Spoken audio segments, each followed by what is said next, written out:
सपनों की यादें खुशबू की तरह होती हैं। चाहे कितने भी खिड़की दरवाजे बंद कर लो, हवा के झोंके के साथ अंदर आ ही जाती हैं। अब हवा चले ना चले, हमारे इत्र के साथ बनाई यादें हमेशा आपके साथ रहेंगी। जमजम परफ्यूम्स, हजरत निजामुद्दीन से निकली खुशबू जो पिछले 30 साल से आपकी यादों का हिस्सा है। से भाग तो बदतमीजी भाई साहब, बंदा मार दिया इसने जान से। तुम बदतमीजी की बात कर रहे हो, तुम छुड़वा रहे हो ऊपर से। गाड़ी लेके भागा नहीं, इसका गाड़ी लेके भागना क्या मतलब? एक मिनट, अब तंदूरी का मजा नूरी के तंदूरी मसाला के साथ। नूरी का तंदूरी मसाला जो बना है नूरी के बेहतरीन मसालों से, जो बढ़ाए आपके तंदूर का जायका उम्दा और बेमिसाल। आज ही ले आइए नूरी का तंदूरी मसाला, अब तंदूरी नूर भरी। अरे खड़े यार, उनका कैसा है? मैं फोन कर रहा हूं।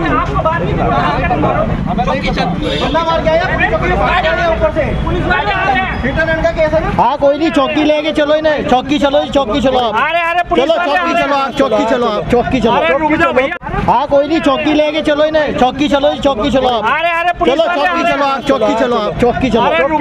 मुझे यकीन है जो वीडियो अभी आप लोगों ने देखी है सोशल मीडिया पर पिछले 2-3 दिन से लगातार ट्रेंड कर रही है, जिसमें एक मौलाना को मारते हुए, गाली गलौज करते हुए कुछ लोग दिखाई दे रहे हैं।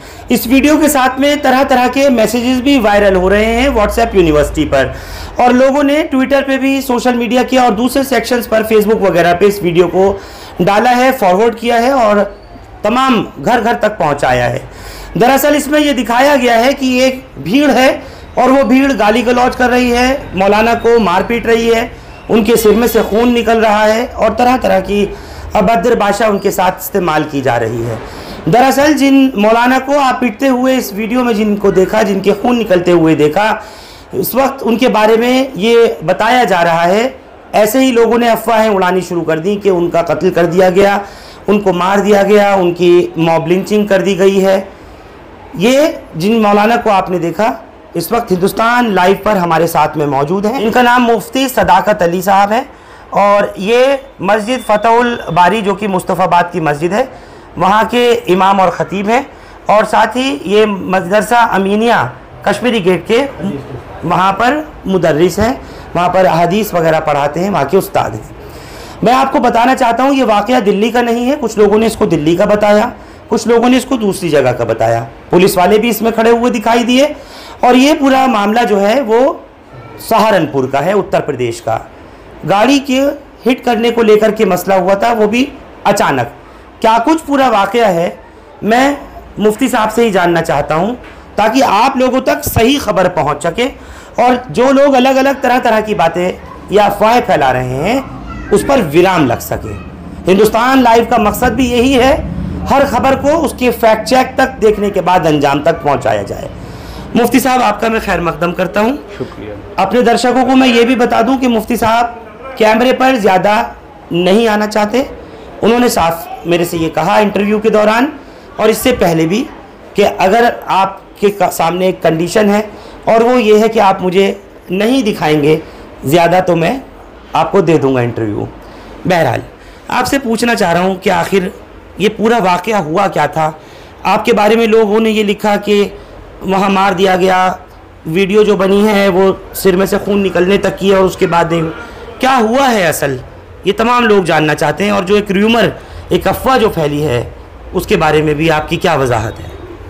जी, 19 तारीख को जुमे के दिन शाम के वक्त मैं दिल्ली से सहारनपुर के लिए रवाना हुआ था वैगन आर कार से। तो तकरीबन 10 बजे सहारनपुर में मैं दाखिल हुआ और जो कोर्ट रोड है उस पर कचहरी के करीब एक हल्का सा हादसा हो गया था। मेरे आगे एक कार चल रही थी तो अचानक उसने ब्रेक लगाए, तो मैंने भी जब ब्रेक लगाए तो उसके बावजूद गाड़ी हल्की सी अगली गाड़ी से टकरा गई और उसमें हल्का सा डेंट आ गया। उसके आगे की तरफ एक स्कूटी मौजूद थी। वो आगे को थोड़ी सी सरक कर स्कूटी से टकरा गई और स्कूटी वाला गिर गया, जिस पर उसने बहुत ज़्यादा हंगामा किया। पहले तो उस कार वाले पर ही उसने गालम गलोच करते हुए हमला किया और फिर उसके बाद वो मेरी तरफ मुतवज्जे हुआ और मुझे बुरा भला कहने लगा। और गाड़ी चूँकि लोग थी तो इसलिए उसने शीशे पर मुक्का मारा, लातें मारी खिड़की पर, और ये सब वहाँ 1-2 मिनट तक होता रहा। इसके बाद वो स्कूटी वाला तो अपनी स्कूटी उठाकर वहाँ से आगे की तरफ रवाना हो गया। मुझसे लोगों ने कहा कि आप चले जाएं, लेकिन मेरा ख्याल ये था कि बहरहाल गाड़ी तो हल्की सी लगी ही है तो मामले को सुलझाकर ही आगे निकलना चाहिए, इसलिए मैं रुका रहा। चंद लोगों ने जब मुझसे कहा कि नहीं आप चले जाएं, तो फिर मैं वहाँ से गाड़ी स्टार्ट करके आगे अपनी मंजिल की तरफ रवाना हो गया। तकरीबन 1 किलोमीटर अभी मैं पहुँचा था कि एक क्रेटा गाड़ी पीछे की तरफ से आई और मेरे साइड में आकर उन्होंने एक तरह से मेरी कार से आगे अपनी गाड़ी को लगा दिया। और दूसरी तरफ सामने से भी स्कूटी पर कुछ लोग आए और उन्होंने भी आकर उसमें टक्कर मार के उसको रोक दिया। मेरा ख्याल ये है कि वो जो कार वाला था जिससे हल्की सी मेरी कार टकरा गई थी, उसी ने लोगों को फ़ोन किया था और ये उसी के फ़ोन पर वहाँ मेरा ताक़ुब करते हुए पहुँचे थे और उन्होंने मुझे इस तरह से वहाँ घेर कर रोक लिया था। नहीं मुफ्ती साहब, मैं वापस उस पॉइंट पे आना चाहता हूँ और हमारे दर्शकों को भी मैं क्लियर करना चाहता हूँ इस चीज़ को लेकर।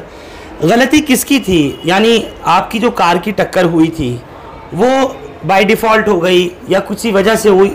वो हुआ कैसे था? आपके आगे वो शख्स चल रहा था जिसने आपको मारा पीटा या कुछ था? जो गाड़ी मेरे आगे चल रही थी तो उसने इंडिकेटर दिए बगैर, वहाँ एक मोड़ था, कट था, उसमें हल्की सी मोड़ दी और गाड़ी को रोक दिया। अच्छा, यानी तो मैं समझ गया। गाड़ी जो है मुफ्ती साहब की गाड़ी के आगे चल रही थी, ये अपनी वैगनार कार में थे और वो गाड़ी चलते चलते बिना इंडिकेटर दिए उसने अचानक से टर्न ले लिया। जाहिर है जब गाड़ी कोई पीछे से आ रही है और आगे चलने वाली गाड़ी कोई इंडिकेटर नहीं दे रही है कुछ, तो कोशिश ज़रूर की गई जैसे इन्होंने बताया कि रोकने की, लेकिन वो गाड़ी इनकी गाड़ी उसकी गाड़ी से हिट हो गई जिसने अचानक टर्न लिया। यही बात है जी। फिर क्या हुआ? मैं वहाँ से लोगों के कहने पर रवाना हो गया आगे की तरफ। तो फिर उन्होंने फ़ोन किया होगा अपने लोगों को, तो तकरीबन 1 किलोमीटर दूर जाकर पीछे से एक क्रेटा आई, उसने साइड में लगा के मेरी कार को रोक लिया। सामने से एक स्कूटी आई और उन्होंने आकर 2-3 मरतबा कार से टक्कर मारी और फिर वो लोग उतर कर आए बहुत गुस्से में और जुनून में। उनमें से एक ने अपनी गाड़ी की चाबी से सबसे पहले गाड़ी का जो सामने वाला बड़ा शीशा है उसको तोड़ा 1-2 मरतबा मार कर, और फिर गाड़ी की लाइट तोड़ दी। जो बोनट था उस पर मुक्के मारे, उसको पिचका दिया और भी 1-2 जगह नुकसान किया। और क्रेटा गाड़ी से जो उतर कर लड़का आया उसने गालम गलोच करते हुए गाड़ी पर मुक्का मारा और उसके बाद में मुझे गाड़ी से उतरने पर मजबूर किया और फिर वहाँ गालम गलोच करते हुए मार पिटाई शुरू कर दी। मैंने जब वो लोग मेरी तरफ आए तो उतरने के बाद ये कहा कि मैं भागकर नहीं आया हूँ, मुझे लोगों ने कहा तो मैं आगे की तरफ बढ़ा हूँ। जो नुकसान है मैं वहाँ भी देने के लिए तैयार था, यहाँ भी हूँ। और फिर आपका क्या मामला है? जिसके साथ मेरी बात हुई है वो मुझसे मिलेगा, मैं उसको दे दूँगा। आप कौन होते हैं मेरी तरफ बढ़ने वाले? लेकिन उन्होंने वहाँ तक और भीड़ इकट्ठी हो गई थी, वहाँ तक और उसी शख्स के बुलाने पर। जी हाँ, जाहिर है कि तकरीबन 5-6 तो उसके बुलाने ही पर इकट्ठे हुए थे, फिर बाकी मजमा था। सुना था क्या कि वो कुछ लोगों को फोन करके बुला रहा है या कुछ इस तरह? मैंने अंदाजे वालों में जो लड़का कार चला रहा था और जिसकी कार से मेरी कार हिट हुई थी उसके वालिद थे, तो जाहिर है कि उसने फ़ोन ही किया था। और दूसरे वो जो कार वाला लड़का था वो भी मारते हुए गुस्से में कह रहा था कि मुझे तो एक नाम लेकर कह रहा था, उसने फ़ोन किया तो मैं आया भागा हुआ। तो इससे तो जाहिर है कि वही मामला था। और तकरीबन 5 वीडियो में हम भी सुन रहे हैं कि उसमें पुलिस भी खड़ी हुई है और आपसे बात करते में जब आपको लोगों ने पकड़ रखा है, आपके सिर से खून निकल रहा है, उसमें आवाज़ आ रही है कि ये मार कर भाग के आया है किसी को। उन्होंने वहाँ माहौल बनाने के लिए ताकि कोई भी शख्स मेरी हिमायत में ना आए, ये बात कई मरतबा दोहराई कि ये बंदा मार कर आया है। कभी कहते थे कि स्पीड से आ रहा था और आते हुए टक्कर मार के भागा हुआ आया है। इस किस्म की बातें गालिबन इसी गरज से कह रहे होंगे कि लोग हिमायत में ना आए। 2 पुलिस वाले भी वहाँ मौजूद थे इत्तेफाक से, उनको लोगों ने मुतवज्जे भी किया कि आप बचाओ, मगर उन्होंने भी कोई ध्यान तो उन यूपी पुलिस के बहादुरों ने कुछ नहीं किया मेरे आपको बचाने के लिए? किसी तरह का कोई उन्होंने कदम उठाया आपके सामने? नहीं, कोई ध्यान नहीं दिया। वो अपने काम में मशगूल रहे, जो भी वो कर रहे होंगे। उसके बाद में वहाँ मार पिटाई शुरू हो गई। जो आया था उस लड़के का बाप, उसने पहले मुझे गाली भी दी, मेरे साथ सख्त रवैया भी इख्तियार किया, फिर मेरा हाथ पकड़कर ऐसे पकड़ लिया, भींच दिया, जिससे मैं बेबस हो गया और बाकी उसने मारना शुरू कर दिया। वो जिसने गाड़ी का शीशा तोड़ा था वो भी मारता रहा बीच में, और उसके हाथ में चाबी थी, तो चाबी को वो घूंसा बनाकर मार रहा था। उसी में वो सर में मेरे लगा है और उसी से खून बहा है। आपके शरीर में, जिस्म में और कहाँ चोटें आई हैं? सर में चोट आई है 2-3 जगह, जिसमें काफ़ी खून बह गया था। कमर पर ऊपर की तरफ तकरीबन 4-5 जगह चाबी ही के निशान है और बाकी गुमचोट है। क्या आप से वो कह रहे थे कुछ गाली गलौज, कुछ अभद्रता वगैरह, कुछ गालियाँ बता सकें? गालियाँ बक रहे थे, नफरत के जुमले भी बोल रहे थे और अपने जो वो अज़ाइम जाहिर कर रहे थे वो बहुत ख़तरनाक थे। कभी नहीं गया था, बाकी जो सूरत हाल मुल्क में बनी हुई है इस हवाले से, उसमें तो हर आदमी फ़िक्रमंद है ही। और फिर सहारनपुर के ताल्लुक़ से तो कम से कम कभी मेरे जहन में नहीं आया था कि वहाँ ऐसा हो सकता है, लेकिन बहरहाल इत्तेफाक है कि आपके बारे में लोगों ने लिखा कि वीडियो है बहुत छोटी आई है और इनको तो ले जा कर के मार दिया गया, भीड़ ने इनका कत्ल कर दिया। तो मैं आज दर्शकों को वही चीज़ बताने दिखाने आया हूँ। क्या कुछ कहना चाहते हैं आप लोगों से जो आपके वीडियो के साथ में, वायरल वीडियो के साथ में मैसेज भी लिख रहे हैं? वो वीडियो तो 40 सेकंड की है गालिबन और बिल्कुल आखिर की है, यानी मार पिटाई के आखिर की है। उससे पहले तो कई मिनट तक ये सिलसिला चलता रहा है और फिर वहाँ चंद नौजवान पहुँचे हैं जिन्होंने बीच बचाव की कोशिश की है। और उन्होंने क्या उनमें से भी कोई, दूसरे धर्म वालों में से भी कोई थे जिन्होंने बीच बचाना चाहा आपको? वहाँ इस तरह का कोई आदमी नहीं था, वो तो सब वहाँ माहौल 7 मिनट से तकरीबन चल ही रहा था। ये लड़के पहुँचे हैं और इन्होंने ही बीच में घुसकर मुज़ाहमत की है और ये कहा है कि इसको अब थाने ले चलो, ये मामला अब वहाँ हल होगा। और फिर उसके तो ये तो तकरीबन 5-7 मिनट से सिलसिला जारी था। आखिर की 40 सेकंड की वो वीडियो है मार पिटाई के दौरान की। फिर अलग कर दिया गया, अलग करने के बाद में वो फिर भी गुस्से में भरे हुए थे और एक तरफ जाकर खड़े हो गए थे और पुलिस के आने का गालिबन इंतज़ार कर रहे थे। लेकिन उन्हें ये भी अब लग रहा था कि मामला दूसरा हो रहा है। मेरे जो कपड़े थे पूरे खून में तरबतर थे और भी वहाँ कुछ लोग इकट्ठे हो गए थे। पुलिस आ जाती है इतनी देर में पीछे से और उनके आते ही लोग शोर मचाते हैं कि देखिए इनके साथ ये क्या हुआ है और इनकी गाड़ी का भी ये नुकसान हुआ है, सब सामने है और ये हैं करने वाले। लेकिन उनकी तरफ तवज्जो ना करके मेरी ही तरफ वो बढ़ते हैं और एक तरह से मुझे ही मुजरिम बावर करते हुए कहते हैं कि गाड़ी में बैठो, थाने चलना है और ये पीछे से तुम मार कर आए हो। एक पुलिस वाले को साथ में बिठा दिया गया, एक दूसरे लड़के ने गाड़ी ड्राइव की। अब वो जो मारने वाले थे वो इत्मीनान और सुकून के साथ वहाँ से पुलिस की मौजूदगी में अपनी पुलिस के ज़रिए से भेजे गए हैं और वो अपना चले जाते हैं।